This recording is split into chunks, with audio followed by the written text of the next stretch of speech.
Dito sa ibabaw ng mundo ay may nagsusulputan na iba't ibang sekta ng pananampalataya. Dahil dito ay marami na sa mga Katoliko ang nalilito kung ano ba talaga ang totoo. Straight to the point! Pagkat ang Diyos natin, Diyos ng pag-ibig.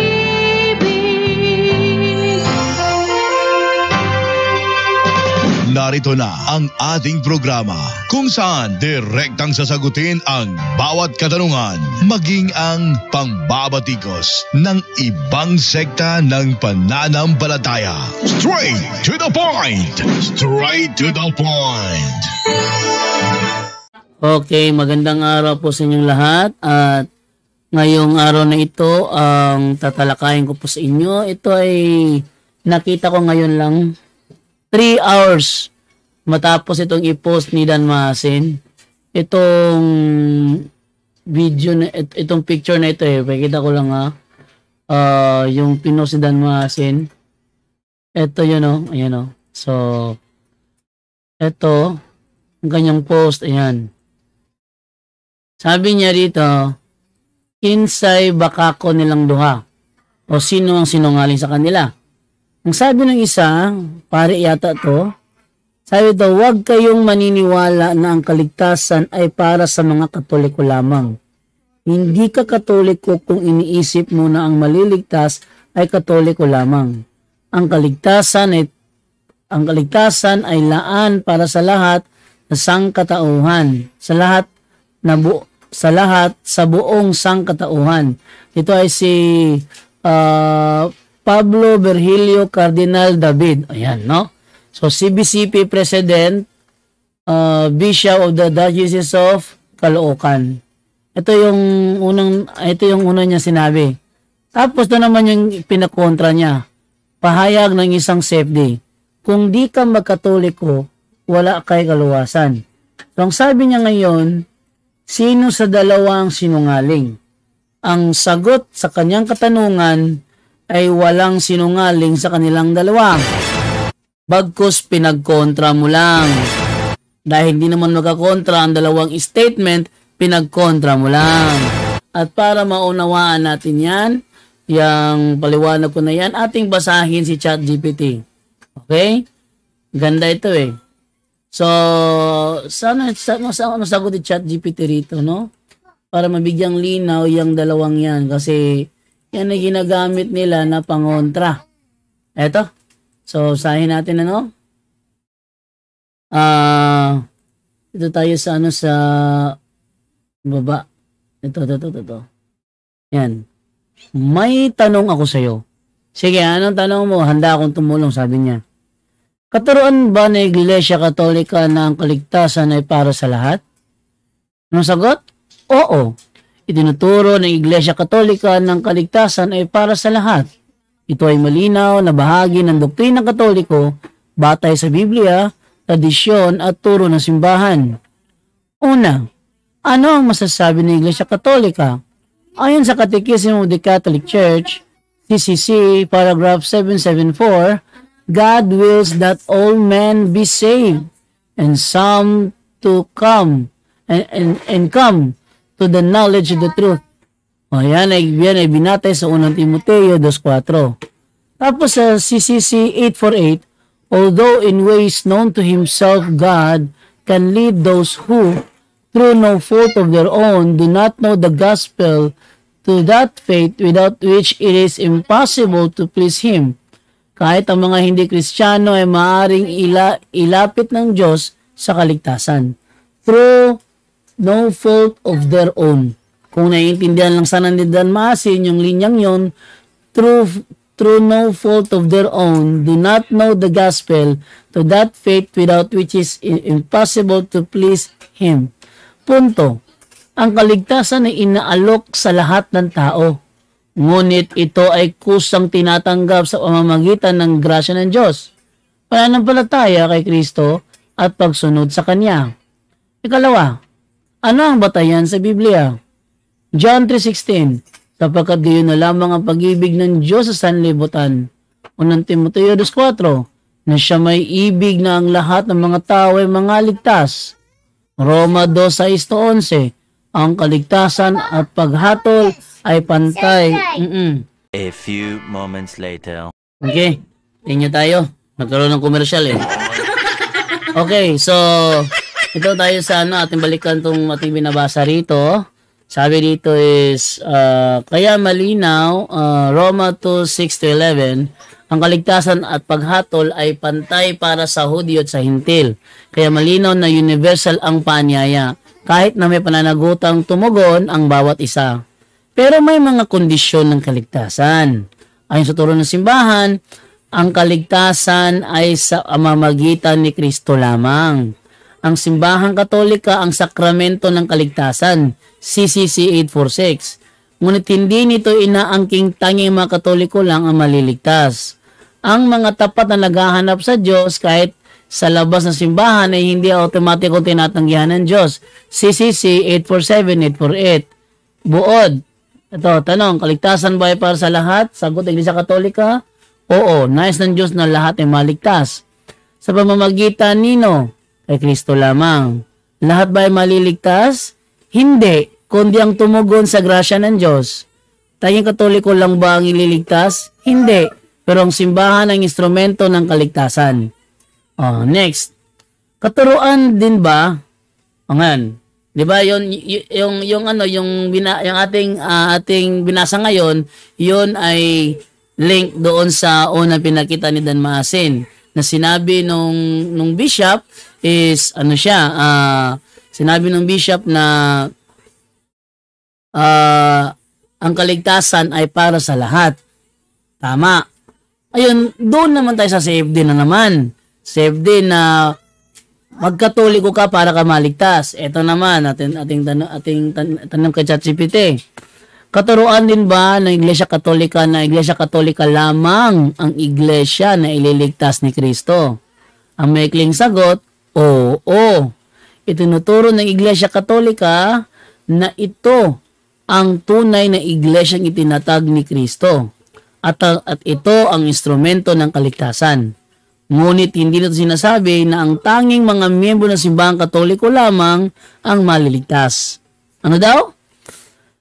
Itinuturo ng Iglesia Katolika na ito ang tunay na iglesyang itinatag ni Kristo at ito ang instrumento ng kaligtasan. Ngunit hindi dito sinasabi na tanging mga miyembro ng simbahang Katoliko lamang ang maliligtas. Mahalagang paghiwalayin natin ang dalawang magkaibang tanong.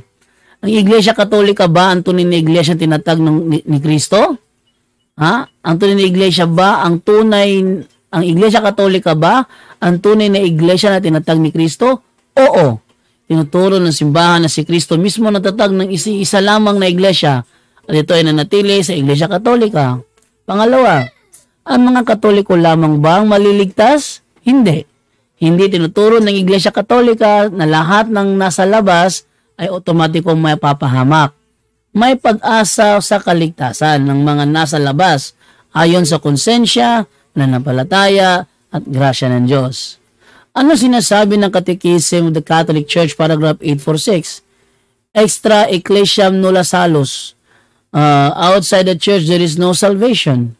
Sa isang paraan, walang kaligtasan sa labas ng iglesia, sapagkat si Kristo ang tanging tagapamagitan at inihayag at ibinigay niya ang kaligtasan sa pamamagitan ng kanyang katawan na siyang iglesia. Ngunit agad itong sinusundan ng 847, yaong mga walang kasalanan sa hindi pagkakilala sa Ebanghelyo ni Kristo at ng kanyang iglesia, ngunit tapat na naghahanap sa Diyos, ay maaaring makamit ang walang kahanggang kaligtasan. Ay meron pala itong option pala. Kahit nasa labas ka ng Iglesia Katolika, kung tapat kang naglilingkod sa Diyos at wala kang alam na ang Iglesia Katolika pala ang tunay na iglesia, at tapat kang naglilingkod, maliligtas ka. How about alam mo, ayaw mo lang pumasok? How about alam mo na itong iglesyang ito ang tinatag ni Kristo, ayaw mo lang pumasok kasi meron kang mindset na linggo sumasamba. Kasi meron kang mindset na ang Katoliko daw di umano ay sumasamba daw sa rebulto. Ayong pumasok kasi meron kang mindset na ang marami sa mga nakulong sa city jail ay mga Katoliko. Ayaw mong pumasok kahit sa mga ebidensyeng ipinakita na si Kristo naman talaga ang tatag ng Iglesia Katolika. May kaligtasan pa rin ba yan? Ay wala na. Wala na. Ang sabi kasi ng CCC 847, yaong mga walang kasalanan o yung mga SDA, makasalanan yung SDA, araw-araw sinisira yung yung ikawalong utos. Huwag kang mabibintang ng kasinungalingan sa iyong kapwa. Araw-araw nilalabag ng SDA. So hindi sila ligtas dyan. Pangalawa, sa hindi pagkakilala sa Ebanghelyo ni Kristo. So yung mga walang alam sa Ebanghelyo ni Kristo, gaya halimbawa ng Muslim, wala silang alam sa Ebanghelyo ni Kristo. O kung yung mga iba alam, sinisinsay naman, walang kaligtasan yun. At ng kanyang iglesia. At ng kanyang iglesia. Alam nila, o wala silang alam ng Iglesia Katolika ang iglesyang tinatag, maliligtas pa rin yun, basta mabait. Pero kung alam nila, ayaw lang talaga nilang pumasok at pilit na sinasabing pagano ng Iglesia Katolika, may kaligtasan ba yun? Sila mismong tumatanggi? Ay, wala na, oy. Wala na. Tuloy natin. Paano ito ipaliliwanag ng Vatican II? Lumen Gentium number 14 to 16. Lumen Gentium 14. Ang buong kaligtasan ay matatagpuan sa Iglesia Katolika bilang sakramento ng kaligtasan. O di, may tama. Lumen Gentium 15 to 16. Ang mga hindi Katoliko at maging ang mga hindi Kristiyano ay maaaring maligtas kung tapat silang naghahanap sa Diyos. Hindi naman tapat yung ibang ginagawa, nagkikipaggulo lang eh.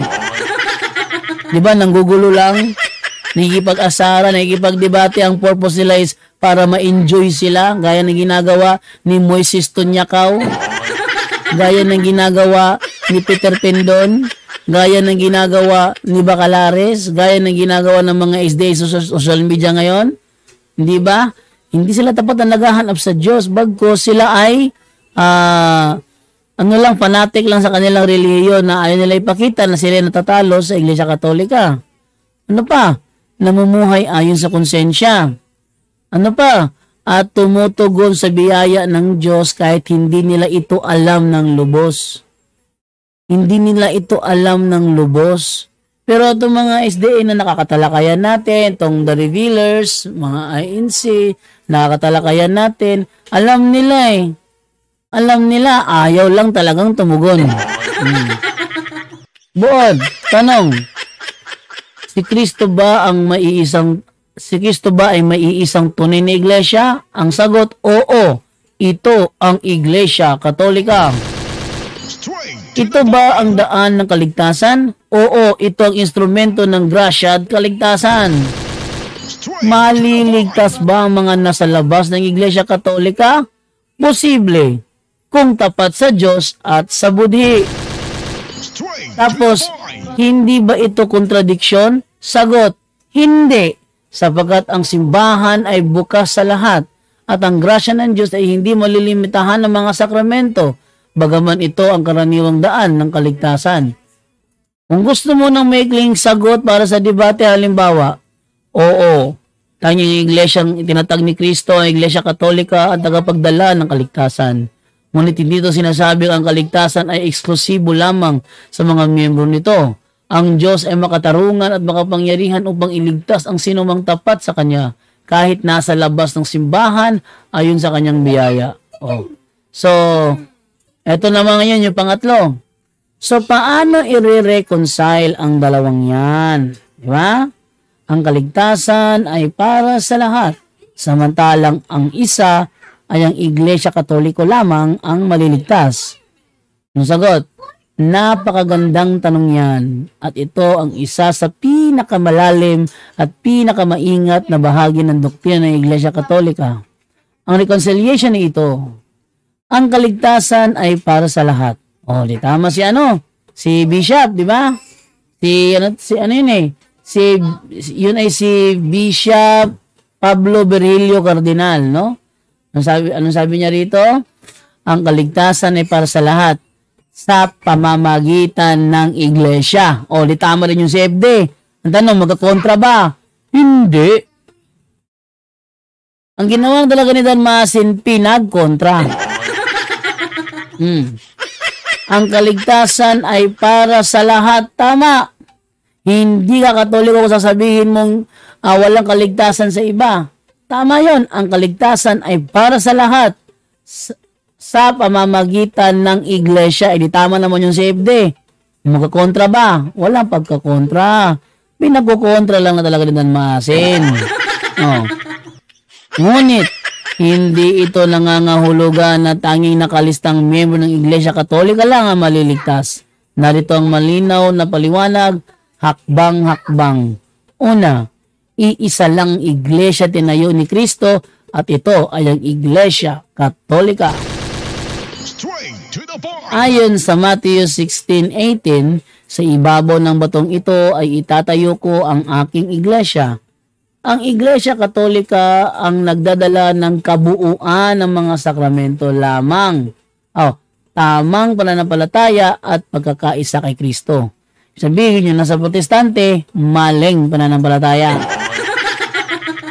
Kaya't sinabi sa Catechism 846, outside the Catholic Church there is no salvation. Hindi dahil sa exclusion, kundi dahil sa Kristo ang tagapagligtas at ang Iglesia ang kanyang katawan.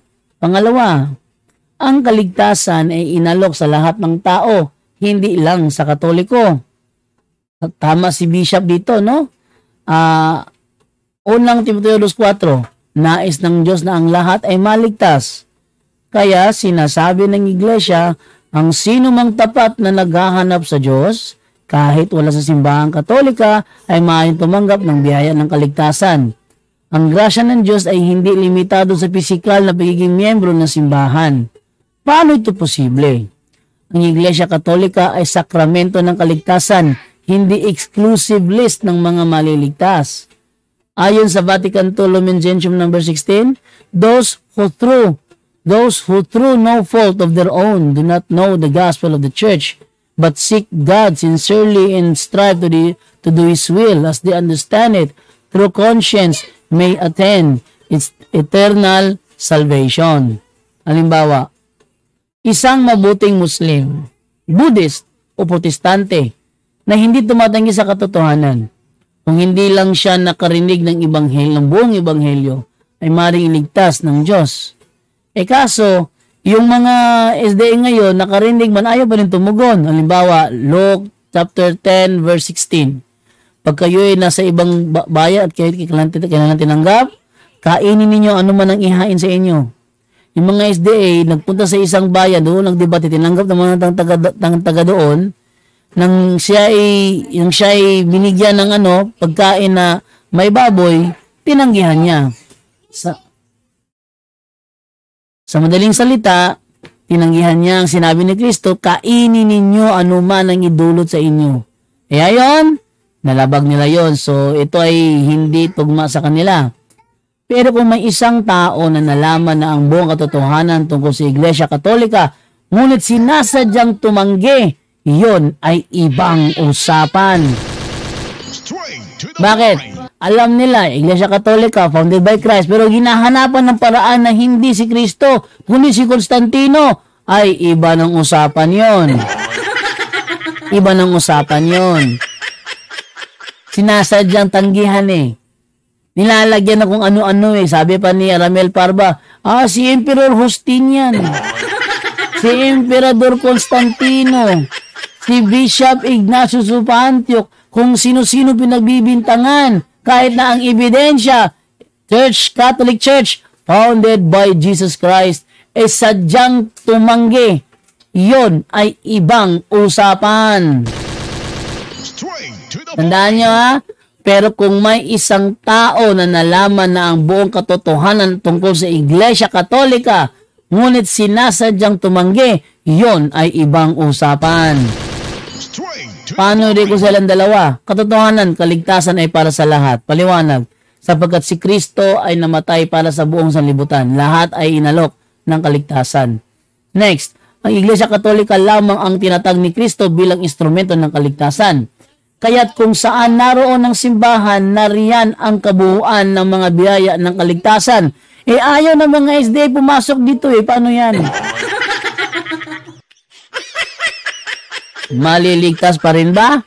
Ayaw ng The Revealers pumasok dito Paano ngayon yan? Maliligtas pa rin ba? Ngunit, ang Diyos ay makatarungan at maawain. Kung ang isang tao ay tapat sa kanyang budhi at naghahanap sa Diyos, maaari siyang maligtas kahit wala sa pisikal na simbahan. Ang ginagawa ng The Revealers, yung mga video, pinagchap-chap para mayroon silang mapaglibangan, mapagtawanan at makutya at malapastangan. Ay, hindi ako naniniwala ililigtas ang mga yan. Naniniwala doon. Sinasadya nila yon para galitin ng mga CFD, para galitin ng mga Katoliko at aliwin yung kanilang mga viewers. Mali yun. Lahat ng maliligtas kahit hindi Katoliko ay naliligtas dahil pa rin sa grasya ni Kristo. At ito'y dumadaloy sa pamamagitan ng iglesia. Ano daw? Ito'y dumadaloy sa pamamagitan ng iglesia. Wala sila sa Iglesia Katolika. Paano yan? Yeah? May kling buod, pangdebate o paliwanag. Oo, ang Iglesia Katolika lamang ang itinatag ni Kristo bilang tagapagdala ng kaligtasan. Ngunit hindi ibig sabihin nito na ang lahat ng hindi Katoliko ay tiyak na papahamak. Ang Diyos ay may kapangyarihang iligtas ang sinumang tapat sa Kanya. At kung sila man ay maliligtas, ito sa pamamagitan pa rin ng biyaya ni Kristo na dumadaloy sa pamamagitan ng Kanyang simbahan na walang iba kundi ang Iglesia Katolika. So magkakontra ba talaga ang dalawang statement? Ang sagot ay hindi. Hindi siya magkakontra. Sadya lang pinagkukontra ni Dan Maasin para may paglibangan siya. Ano naman Naintindihan naman natin yung style nilang ganun Hindi ba? Hindi magkakontra. Sadya lang pinagkukontra para may mapagtawanan. Well. Hindi nyo mababago ang totoo. Ang Seventh-day Adventist founded by Ellen G. White talaga yan. Ang Iglesia Katolika founded by Christ talaga yan. Kung alam na ng mga SDA, ng mga INC, ng mga Muslim, ng Iglesia Katolika pala, ang Iglesia tinatag ni Kristo, pero sadyang tinatanggihan kasi may mindset sila na hindi tugma sa kanilang gusto. Sadyang tinatanggihan. May kaligtasan pa ba? Sabi dito, iba ng usapan yan. Kaya, yun po ang ating tampok na pagsagot. Sa naturang po si Dan Maasin, nawa po i-share nyo po sa kanya para mapanood niya ang aking pagribat. Maraming salamat po and bye-bye.